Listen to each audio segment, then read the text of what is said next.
திருப்பி big pass நேற்று வெளிக்குள்ள போறாரா? என்ன ப்ரோ சொல்றீங்க? ரீஎன்ட்ரியா இல்லை சீக்ரெட் ரூம்ல இருக்காரா இல்லை எலிமினேட் ஆகி வெளியே வந்தாரா இல்லையா ப்ரோ அப்படின்னு சொல்லி எனக்கு 100க்கு மேலே மெசேஜுங்க இன்ஸ்டாகிராமில். ஸோ அதை பற்றி தான் டீட்டெயிலாக பார்க்க போகிறோம். ஸோ வீடியோக்குள்ள போகிற முன்னாடி மறக்காம வீடியோ ஒரு லைக் பண்ணிக்கோங்க, சப்ஸ்கிரைப் பண்ணிக்கோங்க. மறக்காம அந்த லைக் பட்டனை கிளிக் பண்ணுங்க. நிறைய பேர் வீடியோ பார்க்குறீங்க, நான் லைக்கை தட்ட மாட்டீங்க. வீடியோக்குள்ள போகலாம். மறக்காம லைக்கை தட்டிக்கோங்க. பிரவீன் ராஜ் அவர்கள் பிக் பாஸ் 9 தமிழ்லேருந்து நேற்று எலிமினேட் ஆகிருப்பார். சண்டே எபிசோட நீங்கள் பார்த்துருப்பீங்க. ரொம்ப ஒரு எமோஷ்னலாக ஒரு விஷயமா இருந்திருக்கும். அவர் நிறைய பர்ஃபார்மன்ஸ் கொடுத்தாரு. அதெல்லாம் நம்ம முன்னாடியே அப்டேட் பண்ணியிருந்தோம், நீங்கள் எல்லாமே பார்த்துருக்கலாம். ஸோ ரொம்ப ஹார்ட் டச்சிங்காக இருந்துச்சுங்க. அவர் கண்டிப்பாக எக்ஸ்பெக்டே பண்ணல அவர் எவிக்ட் ஆவார்னு சொல்லி. நாம்பளுமே எக்ஸ்பெக்ட் பண்ணல இல்லையா? ஸோ அதுதான் ஒரு உண்மையான விஷயம். அந்த கார்டை காட்டினோடனே அவர் மனசு அப்படியே உடஞ்சி போயிடுச்சு. அவர் அதை காட்டிக்கூடாதுன்றதுக்காக மைக்கெல்லாம் தூக்கி போட்டு துள்ளி குதித்து ஓடினதாகட்டும், கீழே அப்படியே படுத்ததாகட்டும், அப்புறம் எல்லா கண்டஸ்டண்ட்டை பற்றி ஒரு இது சொன்னார் பார்த்தீங்களா? எல்லாரும் அழுதுட்டாங்க. மேக்ஸிமம் எல்லாரையும் அழுவ வச்சிட்டாரு. நம்ம ரம்யா ஜோ அவர்கள், கனி அவர்கள் எல்லாரையும். ஆனால் ஒருத்தவங்களை மட்டும் நான் பார்த்தேன் மக்களே, இதை நான் இங்கே சொல்லியே ஆகணும். கண்டிப்பாக எல்லாரும் ஒரு மாதிரி எமோஷனலாக உட்காந்துருக்காங்க. அவங்க ஒருத்தவங்க மட்டும் அப்படியே கீழே குனிஞ்சு சிரிக்கிறாங்க மக்களே. அவங்கள பற்றி நீங்கள் என்ன நினைக்கிறீன்றதை மறக்காமல் கமெண்ட்ஸில் கமெண்ட் பண்ணுங்கள். யாரை பற்றி சொல்கிறேன்னா, கேமியானான்னு சொல்லி ஒரு பேர் புதுசாக ஹேஷ்டேக் ட்ரெண்டாக இருக்குது. அவங்க பேரை கூட நான் இனிமேல் சொல்ல மாட்டேன். கேமியானான்னு சொல்லி ஒரு பேர் இருக்குது. அது நீங்கள் யாருன்னு கண்டுபிடிச்சிங்கன்னா மறக்காம கமெண்ட்ஸில் கமெண்ட் பண்ணுங்கள். அவங்க மட்டும் சிரிக்கிறாங்க. அப்படியே அவர் ரொம்ப எமோஷ்னல் ஆகி, அவர் எக்ஸ்பெக்டே பண்ணல எவிக்ட் ஆவார்னு சொல்லி. அது சொல்லி ரொம்ப எமோஷ்னல் ஆகிட்டு இருக்காரு. அந்த இடத்துல கீழே குனிஞ்சிட்டு ஒரு மாதிரி நக்கலாக ஒரு மாதிரி அப்படியே சிரிக்கிறாங்க. அவங்கள பற்றி என்ன சொல்கிறதுனே எனக்கு தெரியல. அவங்கள எவ்வளோ முடிகிற அளவுக்கு முடியுமோ தூக்கி வெளியே போட்டிங்கன்னா கொஞ்சம் நல்லாயிருக்கும். ஏன்னா கேமராக்காக ஒன்று பண்ணுறேன்னு சொல்லி ரொம்ப கேவலமான சில விஷயங்களை பண்ணிகிட்டு இருக்காங்க வீட்டுக்குள்ளே. அவங்க இந்த பிக் பாஸ் வீட்டுக்குள்ளே என்ன பண்ணுறாங்கன்றது எனக்கு இன்னும் தெரியல மக்களே. அவங்களுக்கு ஓட்டு வேறு சில பேர் போடுறாங்க, எனக்கு தெரியல. நீங்கள் அவங்கள பற்றி என்ன நினைக்கிறீங்க மறக்காம கமெண்ட் பண்ணுங்கள். ஸோ எல்லாருமே ரொம்ப எமோஷனல் ஆகிட்டாங்க. நம்ம கமு மாமாவிலேருந்து, நம்ம விக்கல்ஸ்லேருந்து, பிரஜன்லேருந்து, சாண்ட்ராலேருந்து எல்லாருமே ரொம்ப எமோஷனல் ஆகிட்டாங்க. நான் உண்மையாக சொல்கிறேங்க, கண்டிப்பாக இது ஒரு அன்ஃபேரான்னு கேட்டிங்கன்னா கண்டிப்பாக ஒரு அன்ஃபேர் தாங்க. ஏன்னா ரம்யா, அரோரா மாதிரி ஆட்கள் உள்ளே இருக்கும்போது பிரவீன் அவர்கள் வெளியே வந்தது கண்டிப்பாக அன்ஃபேர் தான். ஏன் ப்ரோ ரம்யா ஜோ கார்டு தான் மத்தியானம் வரைக்கும் இருந்துச்சுன்னு சொல்கிறீங்க, அதுக்கப்புறம் மாறிச்சு, ஏன் ப்ரோ மாறிச்சு, எதனால் மாறிச்சுன்னு கேட்டிங்கன்னா, ஒரே வார்த்தை நான் ஆல்ரெடி சொன்ன மாதிரி கண்டென்ட். அவங்க கண்டென்ட் ரம்யா ஜோ கிட்டேருந்து நிறைய எதிர்பார்க்குறாங்க போல இருக்குது. என்ன கண்டென்ட் ப்ரோ அப்படி ரம்யா ஜோ கிட்ட எதிர்பார்க்குறாங்க அப்படின்னு நீங்கள் கேட்கலாம்.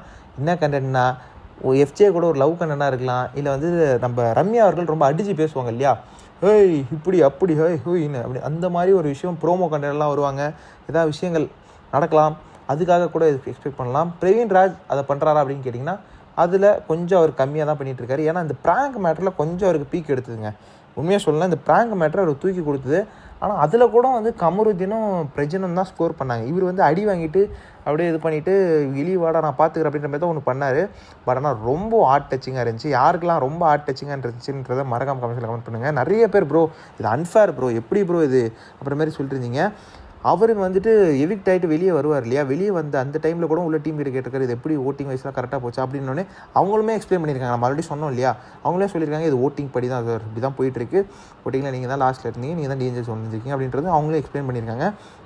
ரொம்ப ஒரு மாதிரி பிக் பாஸே சொல்லிட்டாரு, நீங்கள் கண்டிப்பாக வெளியே வந்தீங்கன்னா பெரிய ஆளாவீங்க அப்படின்ற மாதிரி ஒரு பிக் பாஸே எமோஷனலாக கொடுத்தாரு. ரொம்ப மனுஷனை எமோஷனல் ஆகிட்டாருங்க. அவர் எதிரே பார்க்கல. அவர் நினச்சிருந்தார் நிறையா பீட் பாக்ஸ் பண்ணலாம், ஆக்ட் பண்ணலாம், மோனோ ஆக்ட் பண்ணலான்னு சொல்லி நிறைய நினச்சி வச்சுருந்தாராம். இது எதுவுமே நடக்கலை. அப்புறம் உண்மையாக சொல்லணும்னா நிறையா கண்டஸ்டன்ஸுக்கு ப்ரொமோஷன்ஸ் இந்த பிஆர் அந்த இதுன்னு சொல்லியிருக்கேன். பட் நான் பார்த்த வரைக்கும் பிரவீன் அவர்களுக்கு எங்கேயுமே நான் அந்த பிஆர் ப்ரொமோஷன் அதெல்லாம் நான் எங்கேயுமே பார்க்கலைங்க. அவர் பாட்டு உள்ளே இருந்தார் மனுஷன். ஆனால் அது எல்லாருக்கும் வேணும்னு நினைக்கிறேங்க. ஏன்னா அது இல்லாமல் பார்த்தீங்களா பிரவீன் அவர்களுக்கு எதாவது வச்சாங்களா?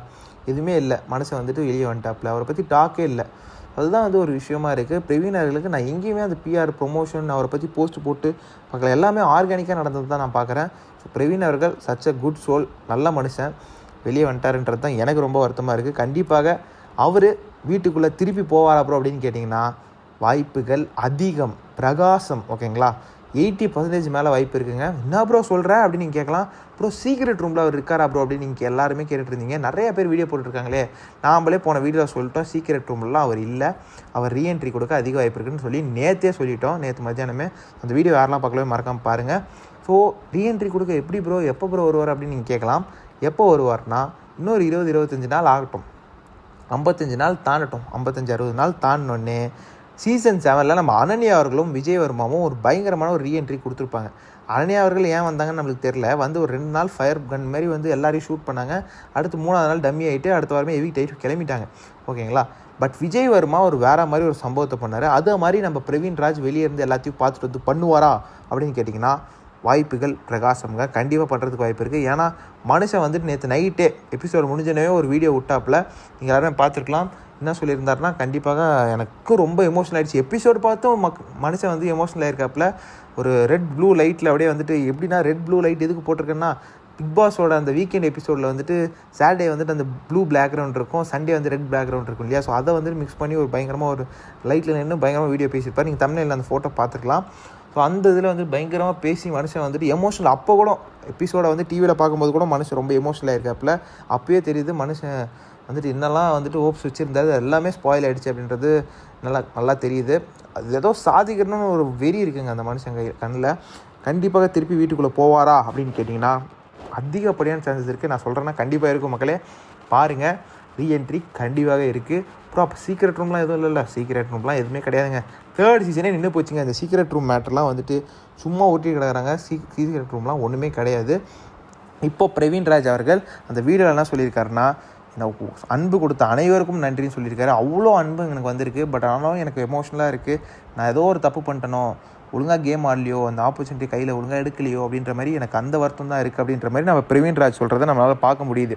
அதுக்கப்புறம் என்ன சொல்கிறாருன்னா, நான் வந்துட்டு கண்டிப்பாக உங்களை என்னோடய திறமை மூலயமா உங்களை மகிழ்ச்சிட்டே இருப்பேன். கண்டிப்பாக வந்துட்டு என்னோடய பீட் பாக்ஸிங்கில் அருமையாக பண்ணுறாருங்க. நம்ம எஃப்ஜே என்ன அளவு உள்ளே பண்ணுறாரோ, மனுஷன் ஆக்ட் பண்ணுறதாகட்டும், பீட் பாக்ஸ் பண்ணுறதாகட்டும், பாடுறதாகட்டும் பண்ணுறது. அங்கே வேறு நம்ம ஸ்டேஜில் சொல்கிறாரு, நான் வந்துட்டு பெங்களூர் கர்நாடகா சேர்ந்த ஒரு தமிழன் அப்படின்றத நம்ம பிரவீன் அவர்கள் ஸ்ட்ராங்காக அங்கே தெரிவிக்கிறாரு. அது நீங்கள் எனக்கு வந்துட்டு இவ்வளோ வரவேற்பு கொடுப்பீங்கன்னு சொல்லி நான் எதிர்பார்க்கல, அது எல்லாத்துக்கும் நன்றி அப்படின்ற மாதிரி சொல்கிறாரு. அவருக்கு இருக்கிறது ஃபுல்லாகவே அந்த சீரியல் ஃபேன்ஸ் தாங்க. பாரதி கண்ணம்மாவில் வந்து ஒரு வில்லன் ரோல் பண்ணியிருப்பாப்புல, அப்புறம் ஒரு 2-3 சீரியல் பண்ணியிருப்பாப்புல, அவ்வளோதானே தவிர மற்றபடி வேறு எதுவுமே இல்லை. அவர் இப்போ எவிக்ட் ஆனது ஒரு பெரிய பாசிட்டிவாக அவருக்கு மாறி இருக்குது. பாசிட்டிவாக இந்த சென்ஸ் ஒரு பாசிட்டிவான நோட்டில் தான் அவர் இருப்பார். திருப்பி உள்ளே வீட்டுக்குள்ளே போகிறாருன்னா அவர் எப்படி நடந்துக்கிறாருன்னு பொறுத்து தான் இருக்குது. கன் ஷாட் மாரி எல்லாரையும் எடுத்து வச்சு வேறு மாதிரி செஞ்சாருன்னா ஃபயராக இருக்கும். ஃபைனல்ஸ் போகிறது கூட அதிக வாய்ப்பு இருக்குது. அப்போ உள்ளே வராத அப்புறம் நீங்கள் கன்ஃபார்மே பண்ணிங்கன்னு கேட்டிங்கன்னா 80% சான்ஸ் இருக்குதுன்னு நான் சொல்லிட்டேன். கண்டிப்பாக பேச்சுவார்த்தை ஆரம்பிச்சிடுவாங்க. ஏன்னா மக்கள் சொல்லிட்டாங்க இல்லையா, இது அன்ஃபேர், கண்டிப்பாக வந்துட்டு இது வந்துட்டு உள்ளே எடுத்தே ஆகணும், எதுக்கு இப்படி பண்ணீங்க, ரம்யா என்ன பண்ணாங்க, அவங்கெல்லாம் வச்சுருக்கீங்க, வேறு எதுக்கு வெளியே அமிச்சிங்க அப்படின்ற மாதிரி கேட்க ஆரம்பித்தோடனே கண்டிப்பாக அதை பற்றி யோசிப்பாங்க. டீம்ன்றது கண்டிப்பாக மக்களோட ஒப்பீனியனை கண்டிப்பாக எடுப்பாங்க மக்களே. லாஸ்ட் சீசனுமே நீங்கள் பார்த்துக்கோங்க, நம்ம பிரதீப் பாண்டியனை எடுத்தோன்னே மக்கள் கேட்டாங்க எதுக்கு இவ்வளோ இடத்துக்கு பயங்கர சென்சேஷனாக போச்சு. பிரதீப் பாண்டியனை கூப்பிட்டாங்க அந்த தீபாவளி வர அவர் வந்து ரீஎன்ட்ரு ஆகிருக்கணும். ஓகேங்களா, ஏன்னா நம்ம பிரதீப் பாண்டியை வேணான்னு சொல்லிட்டாப்புல, அது வேறு பிரச்சனைலாம் போச்சு. பட் டீம் வந்து கூப்பிட்டுருந்தாங்க பிரதீப் பாண்டியை வாங்க திருப்பியும்.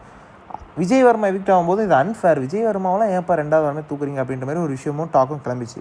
அதனால வந்துட்டு விஜய் வர்மாவை ரீஎன்ட்ரி கொடுத்தாங்க. அனன்யாவுக்குமே அதே வந்துட்டு என்னப்பா அந்த பொண்ணு வந்துட்டு பெருசாக எதுவுமே இது பண்ணிக்கல, அது யாருன்னே தெரில, அதுக்குள்ளே எவிக்ட் பண்ணிட்டீங்களேன்ற போது அவங்க 2 பேரையும் உள்ளே கூப்பிட்டாங்க.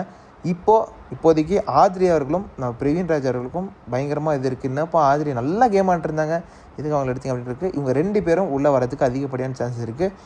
அப்போது சம்பவம் இருக்கா ப்ரோ அப்படின்னு நீங்கள் கேட்கலாம். கண்டிப்பாக இருக்குங்க, தாறுமாறான சம்பவங்கள் இருக்குன்ற மாதிரி தான் எனக்கு தோணுது. எனக்கு அதை பார்த்தோன்னே ரொம்ப எமோஷ்னல் ஆகிடுச்சுங்க. அவரோட விஷயங்கள்லாம் பார்க்கும்போது அவர் பண்ணது மனுஷன் வந்துட்டு இன்னும் இருந்திருந்தாருன்னா அவரோட உயிரை கொடுத்து கேம் ஆடி இருப்பார்ல அப்படின்ற மாதிரி தான் தோணுது. ஏங்க உள்ளே நம்ம அரவரா அந்த கேமியானான்னு ஒரு கண்டஸ்டன்ட்லாம் இருக்குங்க, அதெல்லாம் எதுக்கு இருக்குன்னு எனக்கு தெரிலங்க. தூக்கி அடுத்தடுத்த வாரத்தில் பார்த்து செஞ்சு விடுங்க மக்களே. ஏன்னா எனக்கு பார்க்கும்போதெல்லாம் வந்துட்டு ஏமா இவ்வளோ சீப்பாக வந்துட்டு நான் நடந்துக்கிறேன் அப்படின்ற மாதிரி தான் கேட்க தோணுது. எல்லாருமே உட்காண்ட்ருக்காங்க, எல்லாருமே ஒரு விதத்தில் அவர் பண்ணுறதை பார்த்து அதிர்ச்சியில் உட்காண்ட்ருக்காங்க, ஒரு மாதிரி எமோஷ்னலாகி உட்காண்ட்ருக்காங்க. அந்த இடத்துல தலையை குனிஞ்சிட்டு ஒரு மாதிரி நக்கலாக சிரிக்கிறது எவ்வளோ பெரிய ஒரு கேவலமான விஷயம் தெரியுமா, அவர் மேலே கேட்க தோணுது. நீங்கள் சொல்லுங்கள் மக்களே, அந்த கேமியானான்ற ஒரு கண்டஸ்டன்ட் வந்துட்டு நீங்கள் என்ன நினைக்கிறீங்க அவங்கள பற்றின்றதை மறக்காமல் ஹவுஸில் கமெண்ட் பண்ணுங்கள். ஏன்னா அது பார்த்தாலே எனக்கு சத்தியமாக பயங்கரமான டென்ஷன் ஆகிடுச்சு. அதனால தான் நான் அந்த வீடியோவில் சொல்லியாகவும் நினச்சேன். ஸோ நீங்கள் சொல்லுங்கள் அவங்கள பற்றி என்ன நினைக்கிறீங்கன்றதை அடுத்தடுத்த வாரத்தில் பார்த்து பண்ணிவிடுங்க மக்களே. நிறைய தேவையில்லாத பீஸுங்களாம் வீட்டுக்குள்ளே இருக்குது. நம்ம ரம்யா அவர்களும் பெருசாக ஒன்றும் பண்ணுறதில்ல, அரோரா அவர்களும் ஒன்றும் பண்ணுறதில்ல. அப்புறம் நம்ம இவங்க இருக்காங்களே நம்ம கேமியானா அவர்கள் வீட்டுக்குள்ளே என்ன பண்ணாங்கன்னு தெரில, ஆனால் ஓட்டுகள் மட்டும் நல்லா வருது, யார் போடுறானே தெரில, சுத்தமாக ஒன்றும் புரியல அப்படின்ற மாதிரி தான் கேட்க தோணுது.